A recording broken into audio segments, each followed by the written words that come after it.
नमस्कार प्रिय भारतवासियों, आज मैं सदगुरु वाणी मंगल चौका पार्टी ग्राम सोनपुर का वीडियो लेकर आया हूं। दोस्तों, इसके सुप्रसिद्ध पंडित जी है अमरदास बंजारे जी, जो बहुत सालों से चौका पार्टी चला रहे हैं। और जो चौका का सही नियम होता है, आप इसके चौका पार्टी को लगाकर देख सकते हैं। दोस्तों, ये सही नियम तरीके से चौका पढ़ते हैं और इसके समस्त कलाकार बहुत अच्छा हैं दोस्तों। और इसके जो फेमस तबला वादक है श्रीमान हेमलाल लहरी जी। मित्रों, आप इन्हें कार्यक्रम हेतु एक बार जरूर संपर्क कीजिए। और गुरु घासीदास बाबा जी का ज्ञान ये बहुत अच्छे तरीके से बताते हैं।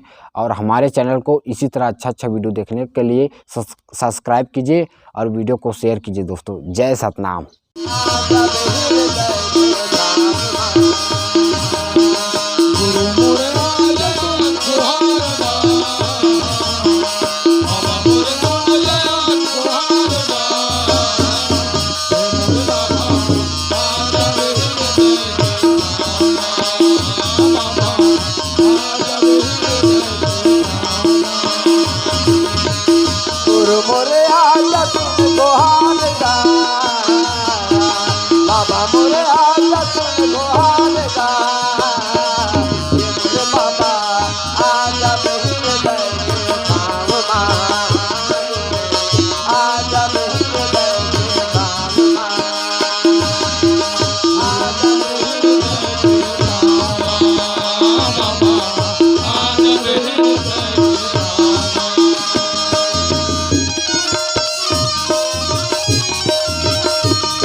संत गुरु माता पिता ज्ञान बाबा माता पिता ज्ञानिला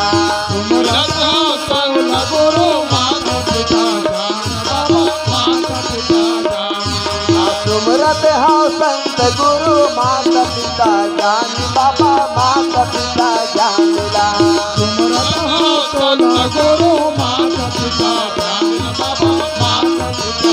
छोटे छोटे लइकन बाबा हवन गाना दान बाबा हवन गाना दानिला छोटे छोटे लइकन बाबा हवन गाना दान बाबा हवन गाना छोटे छोटे लइकन बाबा